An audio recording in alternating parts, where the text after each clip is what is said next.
Thabo. Let me start with the awards on the academic side. So the awards for the top academic achievers was instituted in 2010 as part of the South African Actuarial Qualification System. The awards are made in respect of each of the specialist application subjects, provided that there is a candidate who has performed well enough. Could I ask the winners to make their way to the stage when I call their name? And I would ask you to hold your applause until the end of the announcement when the awards are handed over. In subject F201 for healthcare, Ilse de Villiers from Discovery. In subject F202 from life assurance, Francois Stradum from Discovery. This is getting to be a little bit of a habit. F203 general insurance, Christine Forbes from Discovery Insure. Pensions and other benefits, Elgia Mayberg from Discovery. And F206 from banking, Jan Harm Pretorius. Could I ask those winners to come down here so we can hand over their prizes to them?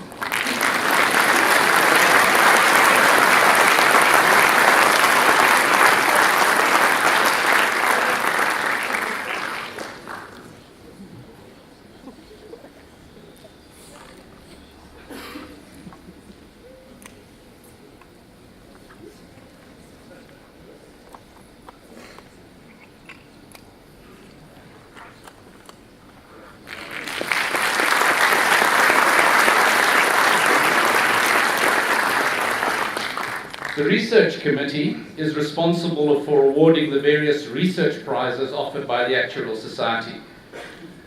This year, 6 papers were considered for research prizes. Before I start, I have been asked by the Research Committee, the chair of the Research Committee, to extend a special word of thanks to 2 of the members who have resigned from the committee in 2018 for their service. To Rob Dorrington. Professor Dorrington, as we all know, is one of the doyens of research in South Africa in the actuarial profession. He was a voice of reason, provided sage advice, and an active member of the committee from the start till the end of his tenure. I know that he will challenge young budding researchers and continue in his niche of demographic research. Stephen Burgess. Stephen provided enormous support and tirelessly ran the adjudication of research prizes from 2011 for the committee. I know that Stephen sets high standards and has left his mark on the committee. Let me turn now to awarding the various research prizes. First, the Swiss Re Prize for Best Paper and the RGI Prize for the Best Convention Paper in 2018. Can I ask, when I finish the citation, for Thijs Nieuwoud and Chart Essays to come to the table to award the prize. The prize is awarded to the same winner. The Swiss Re Prize for the Best Paper on Risk and Reinsurance is awarded to a meritorious paper on the reinsurance generally, or to a paper on the assessment, modelling and quantification of either life or non-life risks. This year there were 2 meritorious papers that were considered in terms of this definition. The adjudication panel decided to award this prize and the RGA Prize for the Best Paper to Ronald Richman for his paper entitled AI in Actuarial Science. The primary aim of the paper was to investigate how the rapid advances in artificial intelligence and machine learning could potentially be integrated by actuaries working in the industry. The author provided the reader with a thorough survey of emerging applications in IA in actuarial science. The paper importantly allows the reader with access to a GitHub repository. In this repository, code is provided on the mortality modelling, claims reserving and non-life pricing examples in the paper. This is an excellent example of replication in research. The committee believes that this paper deserves the prizes due to the forward-looking outlook that the author advocates in how actuaries could integrate deep learning into their day-to-day work, especially when doing the assessment, modelling and quantification of both life and non-life risks. The committee would like to encourage the author to take their work forward and publish their work in a suitable academic journals. Can I ask that Chart and Taste come to present the prize for us. Thank you, Ronald.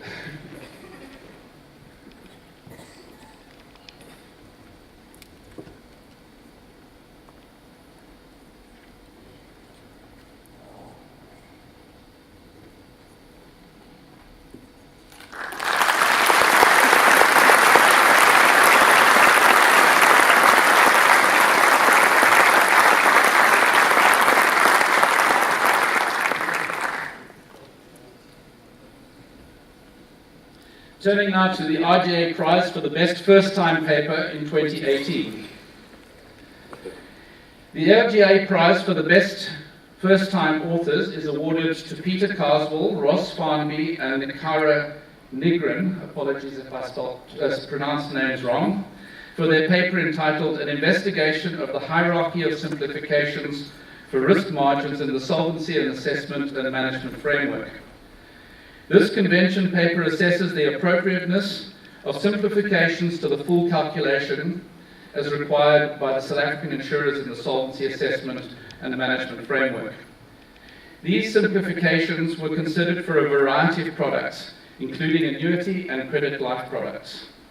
The adjudication panel felt that this paper was incredibly important for smaller life insurance companies. The panel further believes that this paper will allow practitioners in the life insurance industry to be aware of the biases that will be introduced in the risk margin by using simpler methods rather than the computationally intensive full calculation. Can I ask the winners to come forward to receive the prize?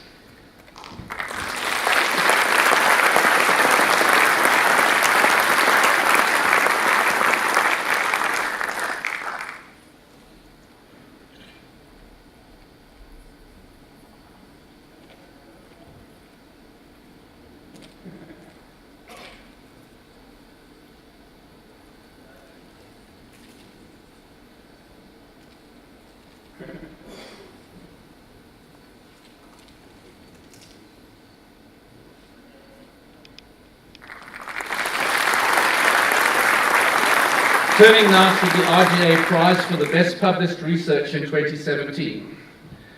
The Research Committee is responsible for awarding the various research prizes offered by the Actuarial Society, including this prize for the Best Published Research.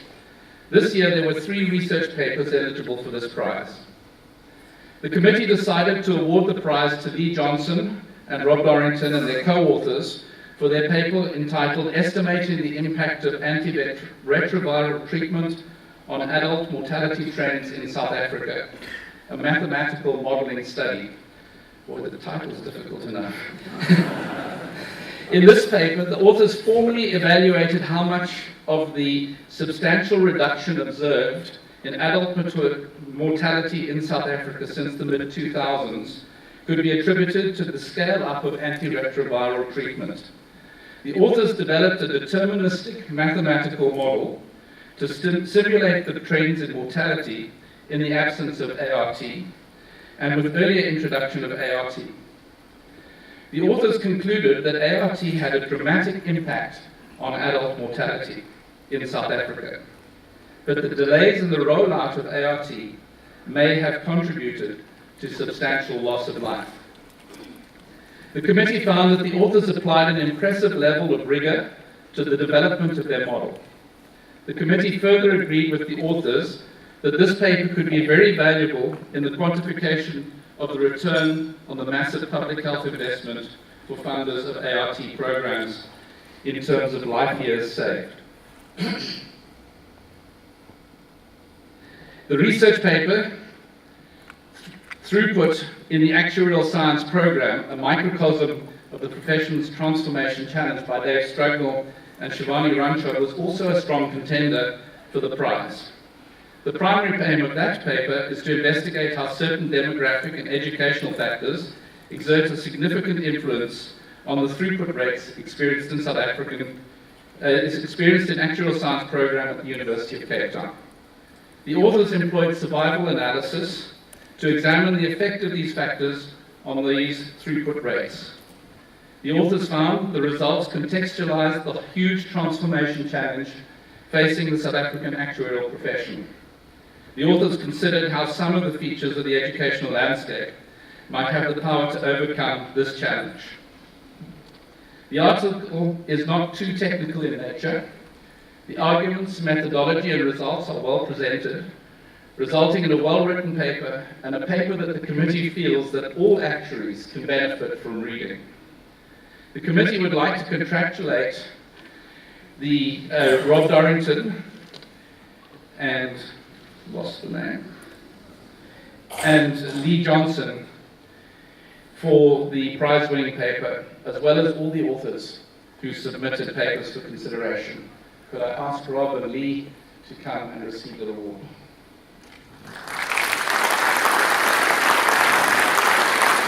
I've been informed that they're not here to receive the award, so we'll leave it at that.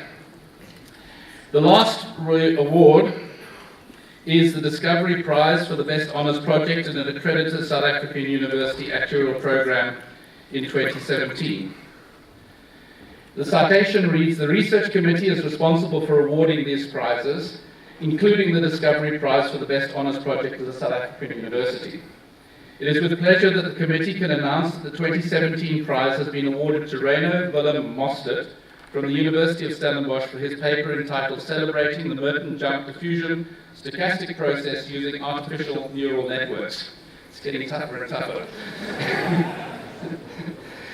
This paper proposes the use of artificial neural networks as an alternative method to calibrate a stochastic process. Stochastic processes are known to be applied to many time series related data sets, and practitioners are particularly concerned with the calibration of stochastic processes to real-world data sets.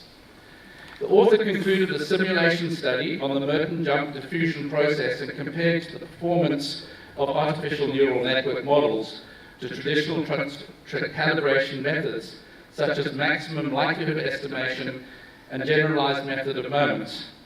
The author proposed ANN architectures in his paper, and the paper found that the ANN architecture was able to yield acceptable parameter estimates within realistic parameter bounds. The paper further found that ANN displayed the ability to learn the calibration function without the need to derive the likelihood function.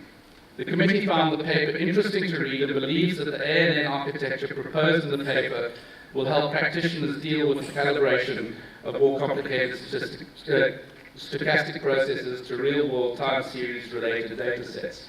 Congratulations to Reino Willem Mostert for his paper.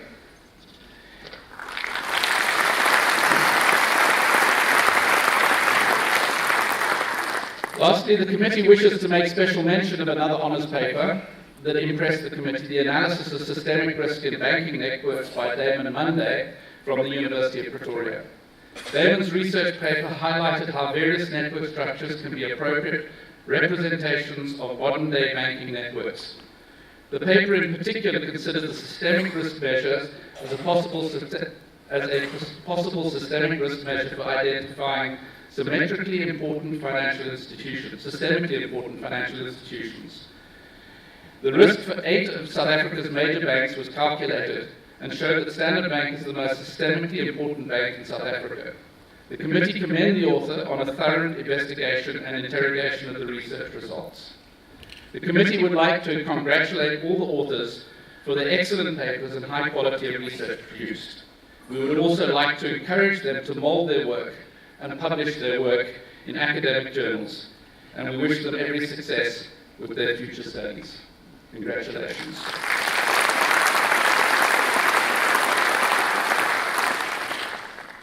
Let me turn now to the Green Exhibitor Award. I think I must have talked a little bit too much last night because my voice is beginning to go. The Actuarial Society's Green Exhibitor Award was initiated in 2014 to encourage convention exhibitors to consider sustainability in their stand strategy and design. The winner receives a trophy, as well as a complimentary exhibit stand in a prime position in the following year. Over the years, as an awareness of the award has grown, so has the competitive spirit.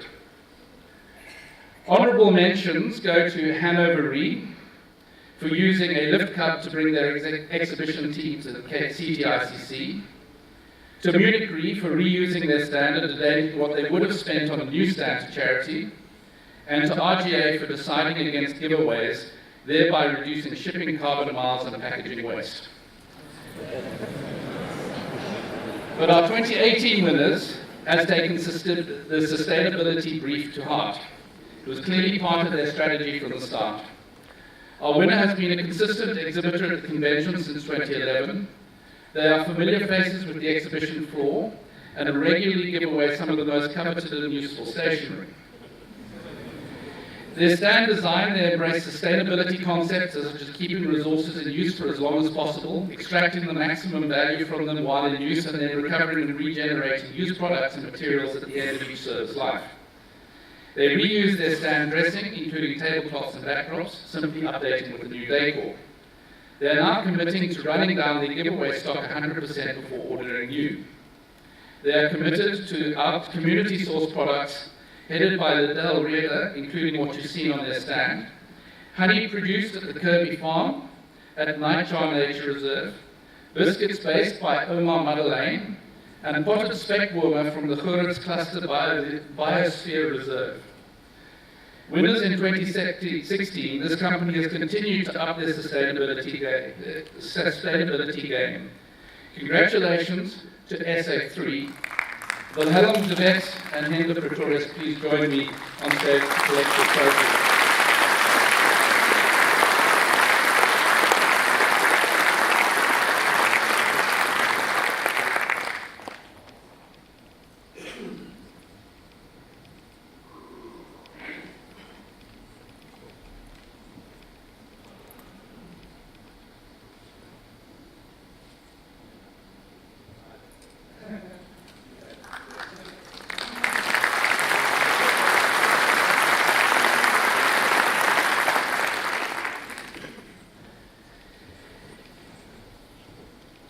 So I hope everyone will visit their stand in the exhibition hall.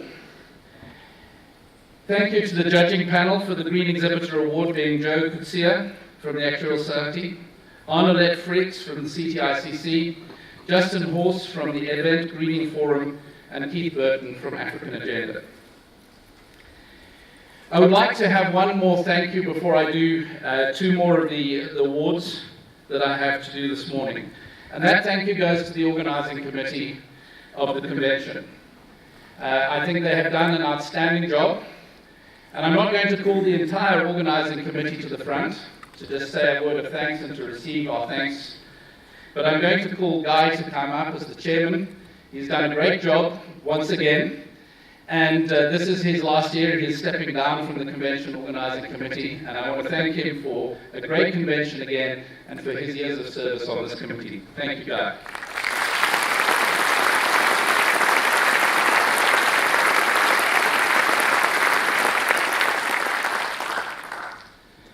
I now turn towards another prize, probably the prize that is the nicest one to award, being the President's Award, because you have complete discretion.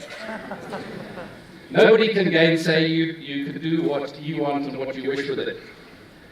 The award was made first in 1992 and originally was focused on encouraging members, particularly younger members, to produce papers for discussions at meetings of the Society. With the introduction of prizes for papers at convention, the focus of the award has changed to recognising excellent service to the profession and the work of members that have assisted in furthering the cause of the profession. The award is made entirely at the President's discretion. The individual I have chosen to award this year has served the profession extensively in the education field and has also served a term on council as a recently qualified member. The individual's achievements in this space include 13 years of lecturing at university, with 5 of those as the head of department, including mentorship of many of the students. A member of the ASSA Education Board from 2009 to 2014, a member of the local qualification task team in 2006 and 2007, and a principal examiner for one of the fellowship subjects for 5 years. However, it is for their contribution to transformation within the profession that is my main motivation for making this award. I do not think that we would have made some of the progress in the profession that we have without this individual's courage and boldness in holding up the merits of the profession and issuing a bold challenge to us. This has, in my humble opinion, helped to open the dialogue on transformation more than we may have without their contribution. In addition, they give of their time and effort in support of the Academy initiatives in mentorship and training in exam techniques. I therefore have great pleasure in awarding the President's Award for 2018 to Shivani Ranchod for her contribution to two key asset strategic objectives of education and transformation.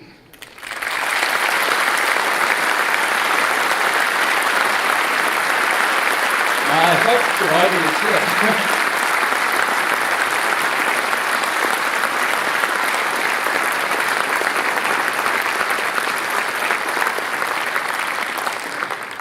Unfortunately, she is not here at the moment, so I will have to hand it over to her later.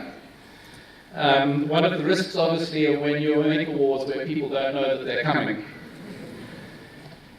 Fortunately, with the next award, I do know that the person is president. Sorry, is president, not president. I'm president.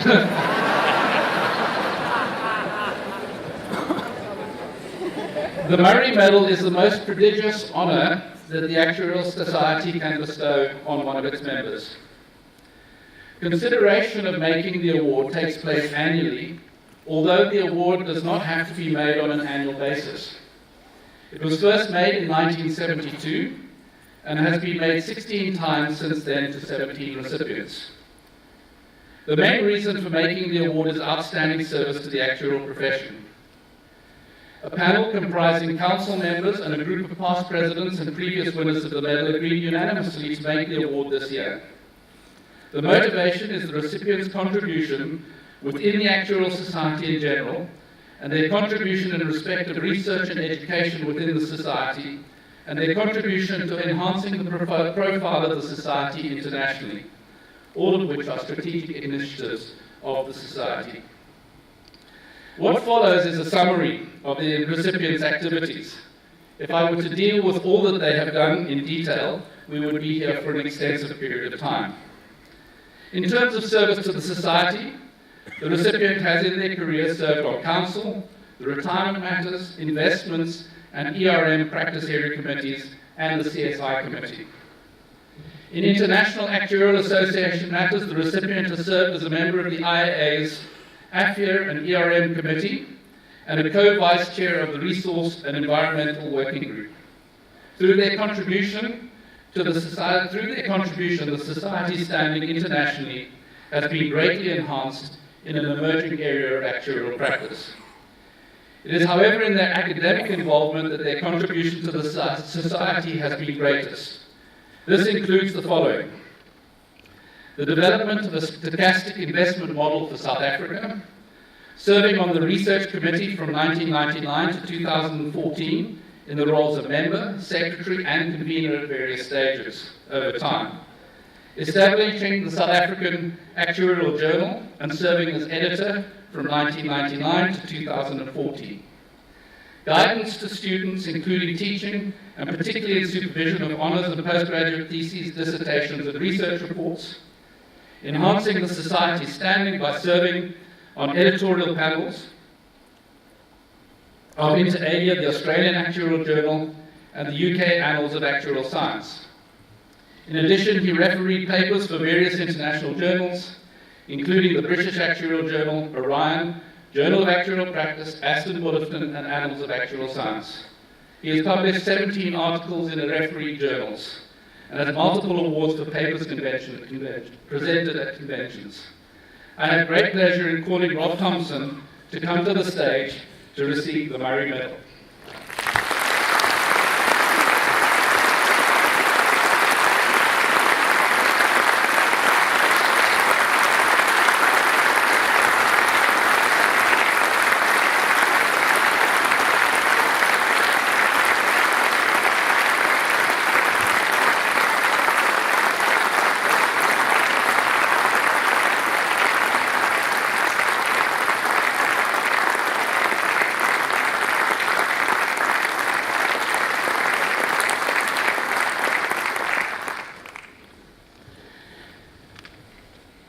Now, lastly, I need to move on to the announcement of council members. There was an election.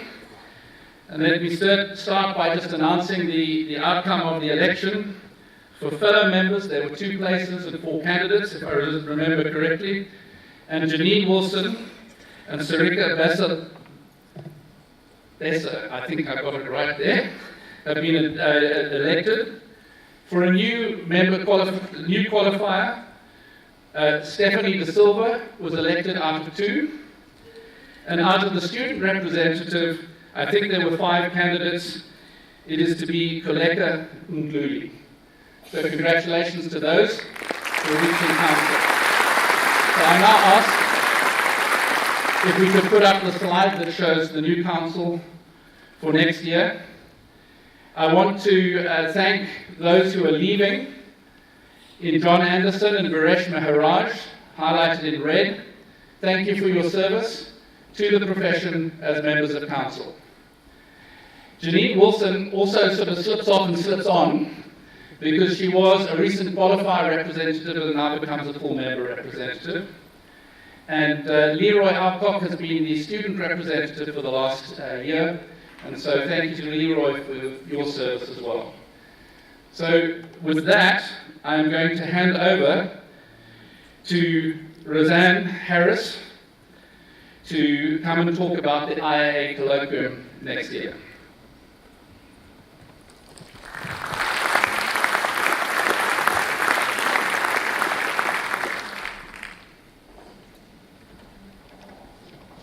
Okay, so just to be clear, I'm wearing my IAA hat. Don't make me do this. So next April we are hosting the International Actuarial Association Colloquium here in Cape Town. The overarching theme, if I can just go forward, of the colloquium is the modern actuary, challenge, influence and lead. So this is about looking at the expanding areas of actuarial practice and how we can continue to lead in our fields. So what this colloquium is about is hosting these meetings of the various sections of the International Actuarial Association. And there's quite a few sections that are going to be involved. So Aston, which is the short-term insurance, IHS, which is the health section, the life section, the consulting actuaries, and the pension section. And since we're having this event from the 2nd to the 5th of April next year, we're going to be merging the usual ASSO one-day events in with this event. So you won't have the one-day events that you normally see with technical content during the year. It will all be happening at this event. So the program is going to run over 4 days. But as you see from this slide, hopefully, it is organized according to theme. So you can register actually according to the theme, your area of discipline that you want to attend. So for example, if you're just attending health section, you can register for the 3rd to the 5th and not for the whole colloquium. And if you just want to attend the pension seminar, you can register for just the 1 day. So there's an early bird offer in terms of registration, which runs up until the end of this year, the 31st of December. But for the seminars, there's no early bird, it's the same price whenever you register, but it's specifically targeted at the ASSA members. So please have a look at the website and take this opportunity to be part of this, because I think it's an excellent opportunity for us to first of all showcase the work that we are doing here in South Africa, but also an opportunity for you to participate in the normal technical content. You'll get access to the technical content that you normally see in the one-day events, but with the added benefit of networking and getting some exposure to developments in the international space in terms of your area of practice. You'll see, of course, that we also have a social program, and I think the South Africans are well renowned internationally for our social program that accompanies these events. So there is a gala dinner, and there are tours, and these all promise to be fabulous, and the international delegates are looking forward to them too. So please take the opportunity to participate in those if you are registering for the program. In terms of the content, the technical program committee has received 121 abstracts to date, which they are working through, so it promises to have really stimulating content. We've also lined up already some fairly challenging speakers, And we're working on a more diverse and challenging range of speakers as well, who are going to make us think about how we're doing what we're doing, and hopefully also highlight some of the excellent work that's happening here in South Africa.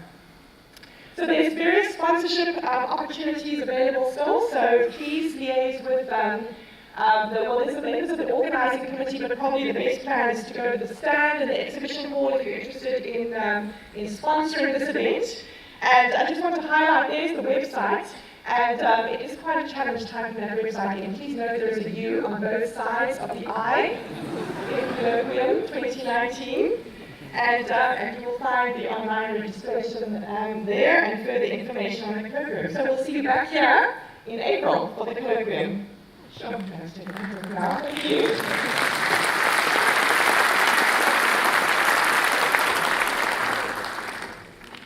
Thank you, Roseanne. I think that we need to recognize that that we have wowed the world once before in 2010. And even once before that when we hosted a health colloquium. So let's wow the world again and have a good representation here to showcase South African actuaries in this space. I'm now calling on the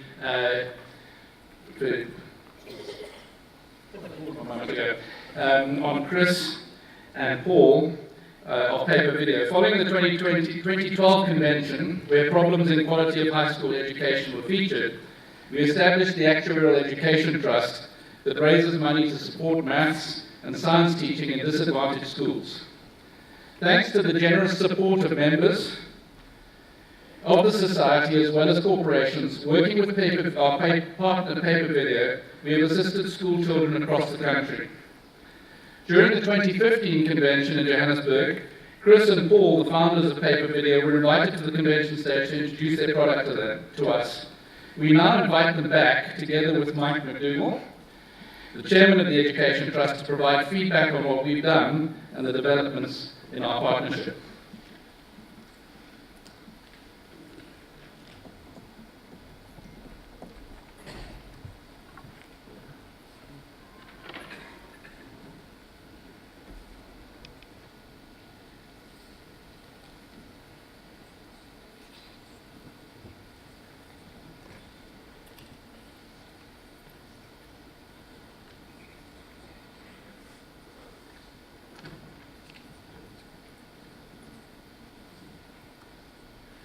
Good morning, everyone.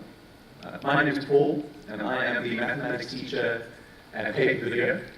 And it is my great pleasure this morning to share with you, the ASSA members, how our partnership with ASSA over the last 4+ years has enabled us to continue our mission of creating educational resources that make it possible for every student in South Africa, irrespective of their circumstances, to gain easy and instant access to a teacher. At Paper Video, we started our pilot in 2014, then we established ourselves in 2015. And I will start this morning by briefly showing you the resources that we started creating, but how our partnership with ASSA and corporate South Africa has enabled us to expand beyond what we first imagined we would be doing. So some of you may recognize what we have over there today.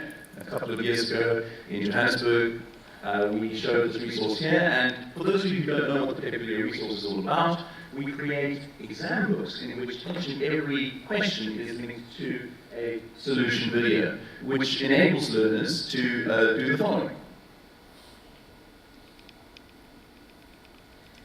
If I find myself struggling with a particular question, I simply go to the Paper Video app, I scan, and a video of a teacher who needs a haircut will pop up on the phone,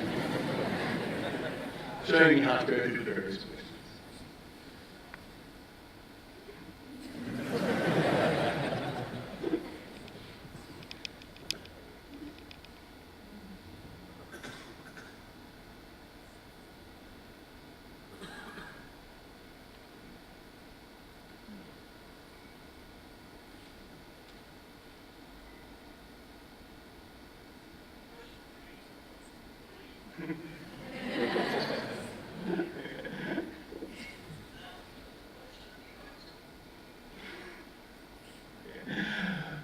So this was what took up our time in 2015 and 2016, expanding this throughout grade 8 to 12, the subjects of mathematics, physical sciences, life sciences, which is the new fandangled word for biology, and accounting.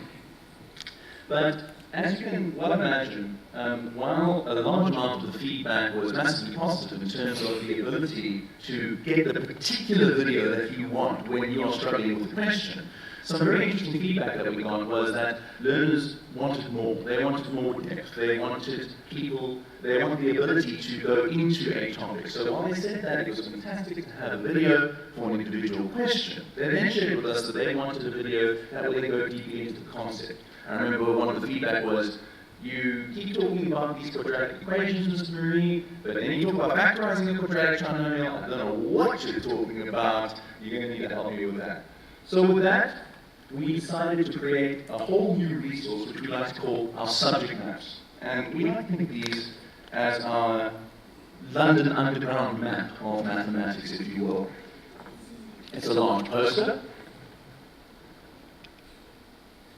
And on this poster is the entire subject of grade 8 and 9 mathematics mapped out as a flow diagram, showing every single concept as a sort of node, and when you scan one of those, a video of that concept will come up, so a lesson that you could expect in a classroom kind of environment.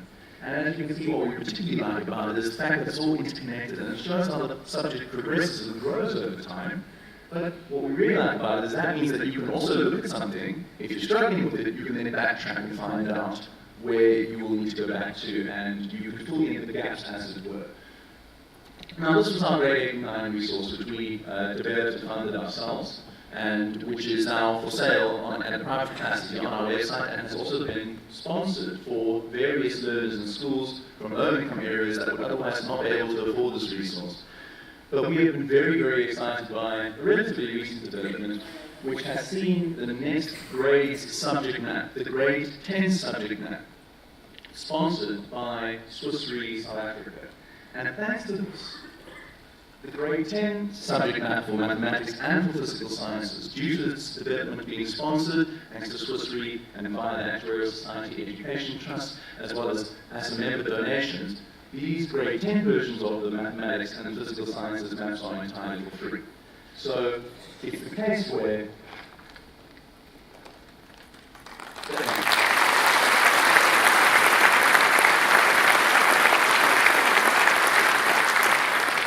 we now have the case where, thanks to ASA and Corporate South Africa, we have created the resource which can give any learner in South Africa the ability to gain access to a lesson in mathematics, any lesson they need in grade 10 mathematics or physical sciences at no cost whatsoever.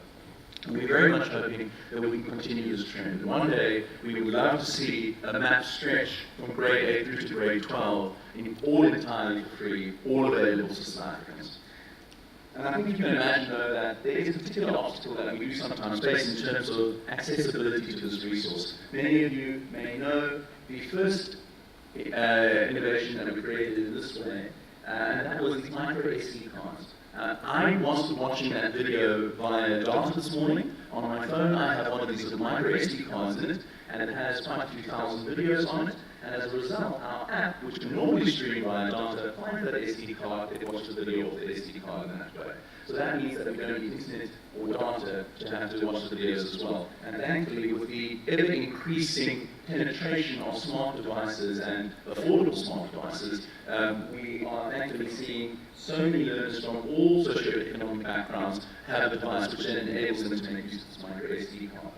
But a more recent development than that are our content hubs. This is the content access point by Mesa, which emits its own Wi-Fi signal, and it has the ability to store all 12,000 of our video lessons on it and beam it out via Wi-Fi. So you can put this inside of a school, you can put this in a classroom, in a library, in a public study setting, and learners will be able to connect to this guy and then enjoy our resources once again without needing any kind of internet connection or data, which we're very excited about.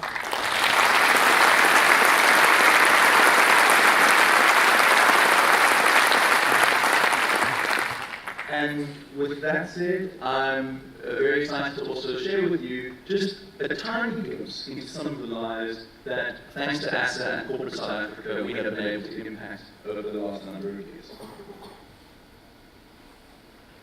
Since 2015, our mission at Paper Video has been to create educational resources that provide all South Africans, irrespective of their circumstances, with easy access to quality teachers in maths and science. And now, in 2018, we are proud to announce that we have handed out our resources to more than 15,000 students at more than 100 schools located in low-income areas. And all of this has been made possible by the contributions of ASA members and corporate South Africa. Here's just a tiny handful of the lives that have been impacted by your generosity. It gives me the work and it explains the work to me when I don't understand. The video is everything to me. It made me to be in this position that I am in. I never thought I was studying a degree of mathematics, but now I am studying it. It's gonna help me raise my marks, like from the group 5 that I'm in straight to 7. It was amazing actually. I can't even explain how it was because it was that good. I would advise every student to make use of this resource because it really does help you a lot, especially when you're studying a specific topic in a subject. I'm looking forward to a distinction because of it. I don't think there's anything better than having your own teacher at home. I mean, who wouldn't want the teacher to ask their questions to? So I would definitely recommend that people use it.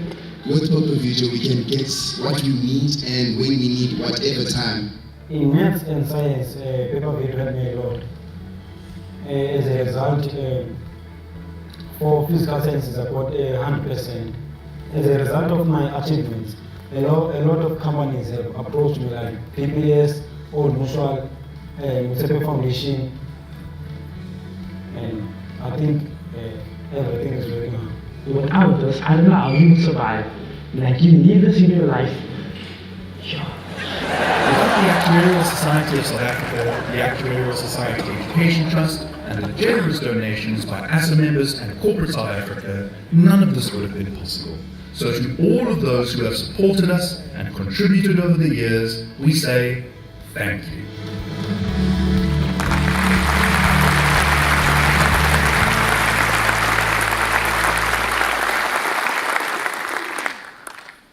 Thanks, Paul, for that, and I think it's thanks to the generosity of many members of society as well as our employers and other corporations. Thank you for the contributions, and I really encourage you to keep it going. So I think we would like to see this spreading right through the country and to all disadvantaged schools. Thank you, everyone.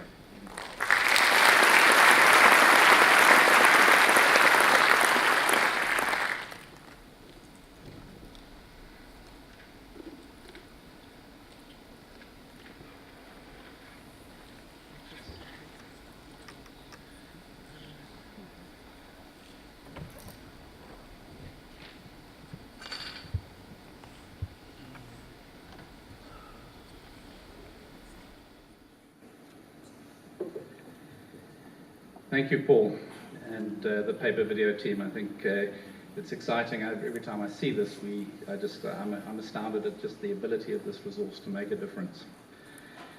So let me turn to my presidential address. Good morning, colleagues, and welcome to the second day of our flagship event, the 2018 ASA Convention. Now, while practice area seminars provide the opportunity to focus on practice-specific matters, the convention provides us the opportunity to engage far wider.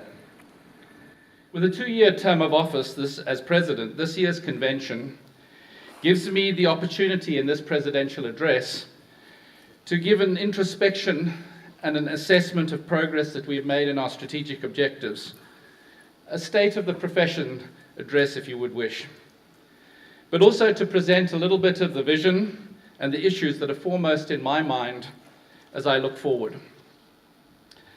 Those of you who were at the convention in 2017 and paid attention to my presidential address at the time may recall that my description of the theme of relevance that I have set for my presidency with the image of the three-legged pot.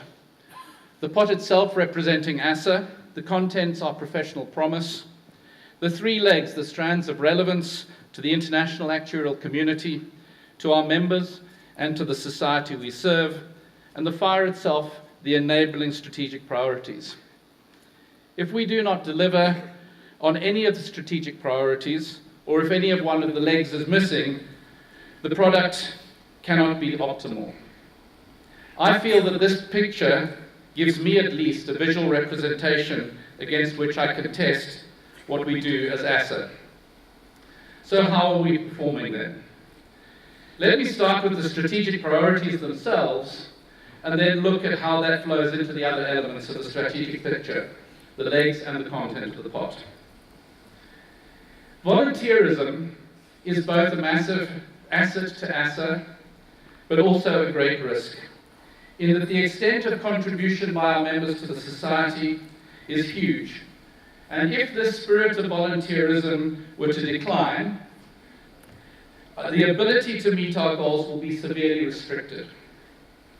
The contribution of our members lies not only in the time and effort that they provide to the society, but also in the fact that the involvement of practitioners in our structures assists in helping ASA remain relevant in all of the three areas I have highlighted.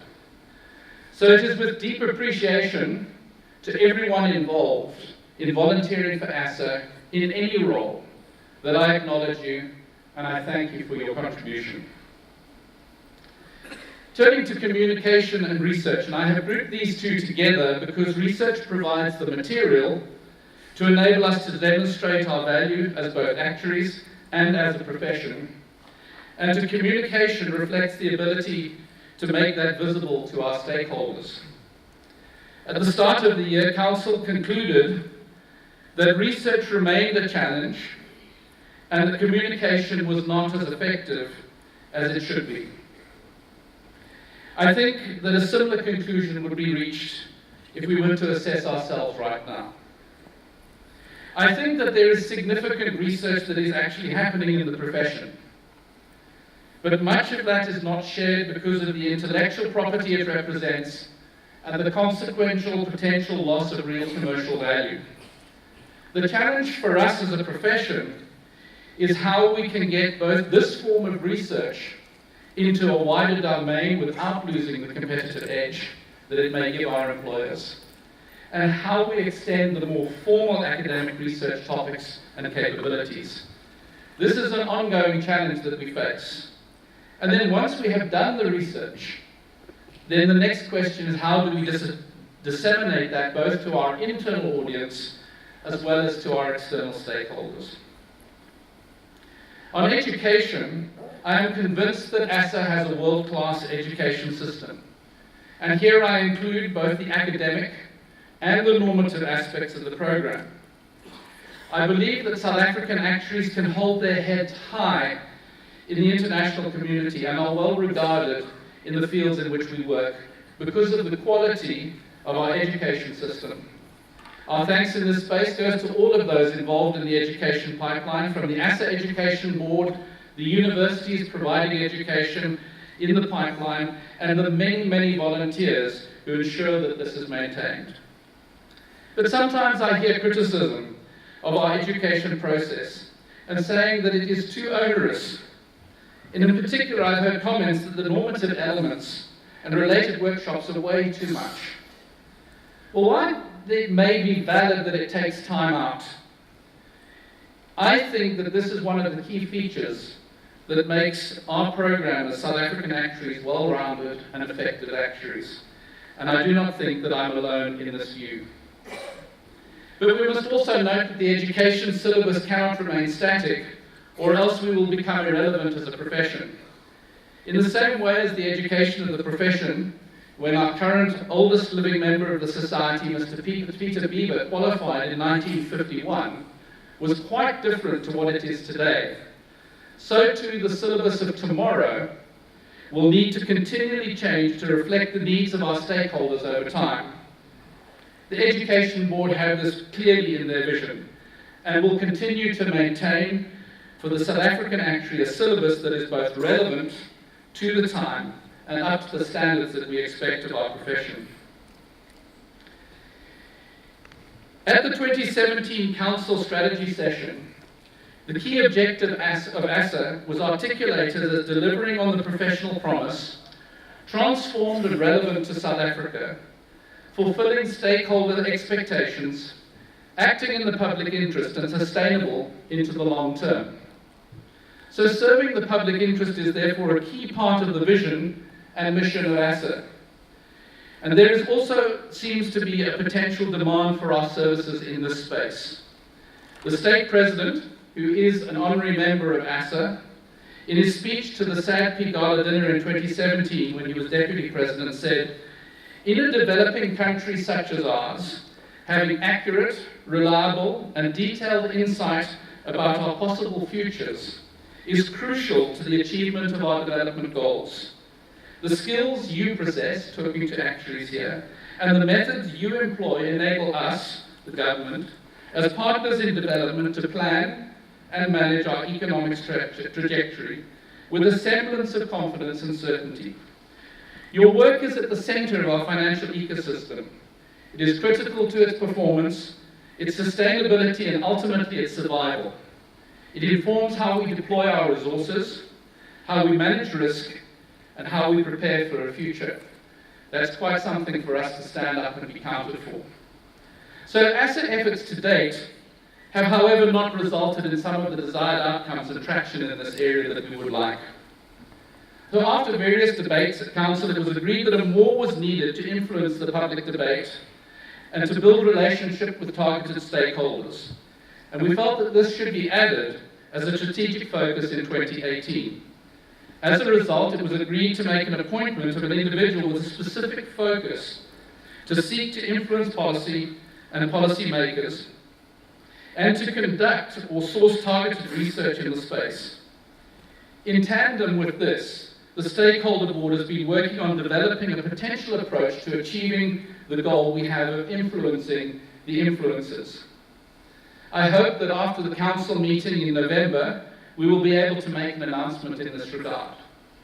But what the appointment process has highlighted for me is that there are some points that are worth noting. Firstly, I am astounded when I talk to members of the number of members that are working in the public sector or providing advice or communication or comment to public issues.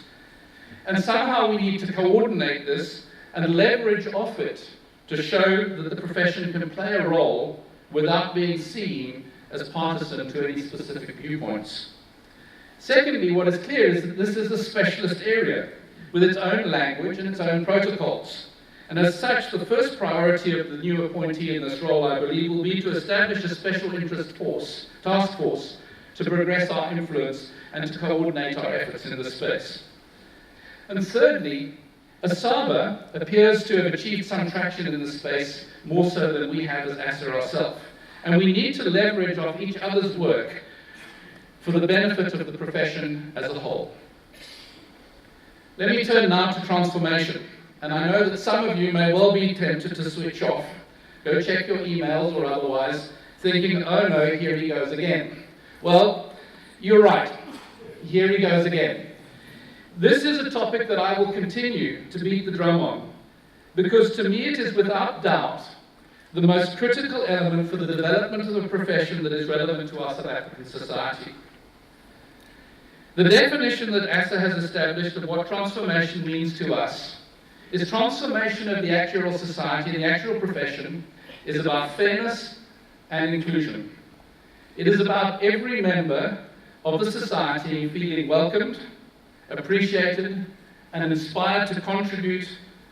And it is also about fulfilling our professional promise by ensuring that the work that actuaries do is relevant to the diverse South African public whose interests we serve. Until we meet these objectives, I will continue to publicly and privately talk about it, because there is a role for every one of us to play, and especially a role for people who look like me, who have the power and the privilege in the society to open the spaces for open conversation in the area. Unfortunately, feedback from member surveys and comments that I have seen and heard in actuarial meetings from both ends of the spectrum indicate that we have some way to go in this area. You may ask why I feel so strongly about it and continue to put it forward. And it's because of the imperative, but also because of my own journey. And continuing in an area that has been challenging, both challenging and profoundly enriching. Through my own experiences as I engaged with this, I am convinced that we as a profession need to engage with one another to learn to see the person beneath the societal stereotype, to develop an appreciation of others, a recognition of our own biases, and to build a level of relationship that allows us to hold one another accountable to this goal. So you will have noticed when I put this slide up, I put it up to give you a chance to read it. This is my challenge to each one of you, is to have, or each one of us indeed, is to have a meaningful engagement with someone you have not met before at this convention. Ideally with someone who is quite different to yourself. I found that such intentional engagements widen our horizons and help us develop the culture of inclusion that we are seeking to develop in the profession. Enough of my personal reflections though on how ASSA is performing in this space. Let's look at that. I think that we are making some progress, but there is a way to go.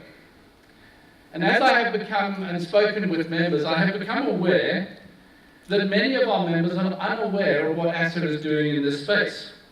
So here are a few examples.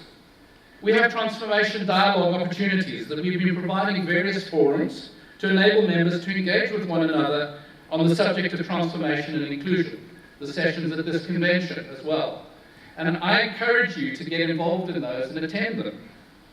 The ASSA Academy, established in 2015 with an intended focus to provide additional support in identified areas where students, especially previously disadvantaged students, were struggling. The Academy has improved the progress of students in these areas, but here's the problem. People in the society, even the intended beneficiaries of the program, seem to not know about its existence or choose not to participate. The opportunity is there, let's use it. And then lastly, let me talk about the Transformation Committee, which reports directly to Council, is chaired by the President-elect, and is responsible for providing direction to Council in respect to transformation. Its primary role is coordination of our efforts in the space and to make sure that our limited resources are well utilized. Significant partners in transformation, such as SADP and ASABA, are represented in the committee to make sure that we don't duplicate effort where possible. The committee has for some time been considering how we define what is good and how we set targets in the area of transformation. And in 2018, the committee presented to Council a proposed transformation target. Now, this has not been approved by Council as yet, and Council asked the Transformation Committee to put more flesh on the bones of the proposal, and in particular to identify some of the actions that we should be taking as a society to reach the target. Nonetheless, I'm still going to mention what it is to give members a flavour of the type of thing that we're looking at and the direction of thinking. Some of the elements may yet change. The target that has been proposed for consideration is that the demographic profile of those qualifying as associate members would reflect the national demographic profile by some future date. Now that's an interesting thing that still needs to be worked out exactly what the date is. The proposed date at the moment is 10 years' time, 2028. And that the fellow profile qualifying after that is 5 years after that should also reflect the national profile. Note that this is about reaching the milestone and not about the profile of the profession. That will take much, much longer to change. If this is accepted, it will undoubtedly be a stretch target or a BHAG, big, hairy, audacious goal, given that we are only able to influence a portion of the journey and are dependent on a relatively weak educational system for the majority of our population. However, this should not deter us from doing all that we can to try and achieve this goal.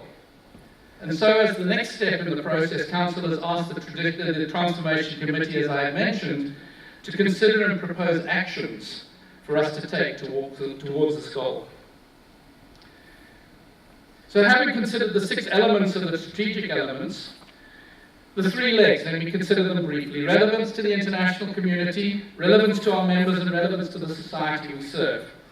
I don't have time now, particularly as we're already running over time, to go into any detail at all. But I believe that we are making progress in these areas, but as we continue to work on the strategic priorities, we will make more progress, especially in the area of transformation and the public service.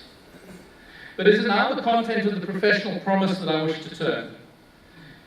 Our Code of Professional Conduct states under the heading, the professional promise, that members are expected to render quality service to their clients through the application of up-to-date actuarial knowledge and expertise, the demonstration of ethical behaviour, especially when doing actuarial work, and the members' accountability to the Society for Professional Oversight. The Code itself provides more detail on what this means, and if you've not read it recently, it would be worth having a fresh look at it. In fact, maybe you should make it an annual part of your CPD program. It's also worth looking at SAP 901 guidance note, which is a compulsory guidance note for us all to follow, and refresh that every now and then. But it is critical to us as a profession that we evolve to continue to meet these principles while society changes. Directly the opposite, if we fail to do so, that would render us irrelevant. Directly the opposite of what my presidential theme intends. At a recent New Fellows Professionalism course, we considered the challenges facing the profession, and one contribution was to maintain the current brand of actuary, especially in the light of the potential loss of our jobs to other disciplines, such as data scientists, and even to machines. I think that this is a really important matter for us to consider, or life could easily pass us by. Here let me quote Marjorie Ngwenya, immediate past president of the IFOA, when she was president of the IFA. She says, expectations around what it is to be professional is constantly evolving. While some aspects of judgment and ethics can be automated, there will always be moral issues and decisions that we would be uncomfortable handing over to machines. Human expertise cannot be so easily replaced.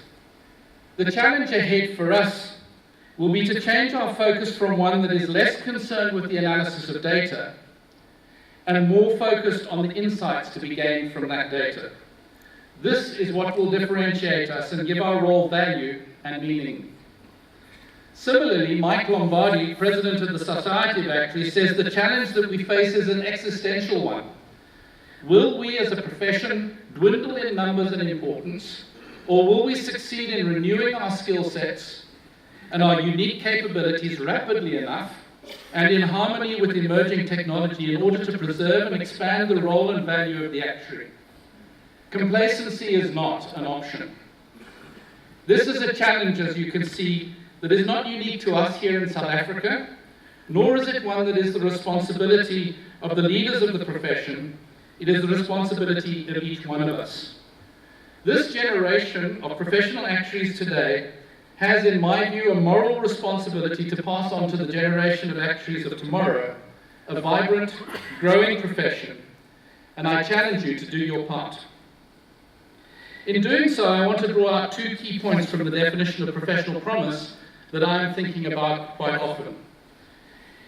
We are expected to render quality service and demonstrate ethical behaviour. There appears to be a general decline in the society of the levels of trust. The Edelman Trust Barometer Survey of 2017 indicated a drop in trust across the institutions of business, media, government and NGOs. And the 2018 survey indicated much the same.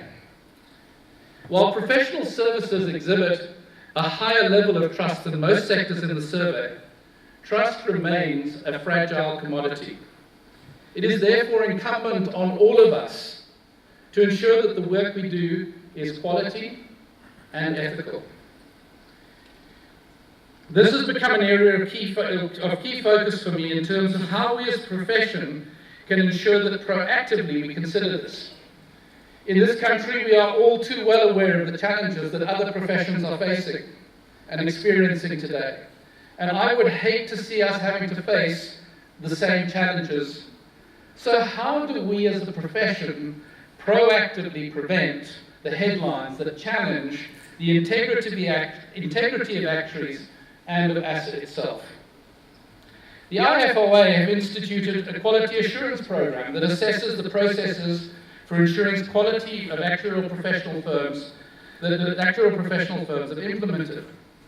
I think that this is a good initiative, but the outcome is only as good as the application of the process. And that process and that application is dependent on people. I have therefore concluding in my own mind that the delivery of quality and ethical work can only really be achieved if we all have a commitment as individual professional actuaries to do so, and for all of us to be accountable to each other for this outcome. In conclusion, then, let me remind you of the two main challenges that I have set for us to consider and act on. Make the effort here at convention to have at least one meaningful engagement with someone we have not met before, and ideally with someone who is quite different to ourselves.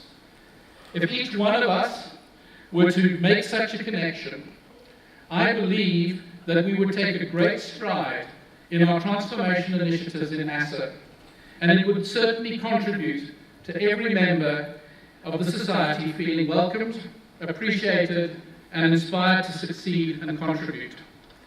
And secondly, and as important, be constantly vigilant in all that we do, to ensure that we meet our professional promise to render quality services through specialist and up-to-date actuarial knowledge and expertise, and to continually demonstrate ethical behavior. Thank you.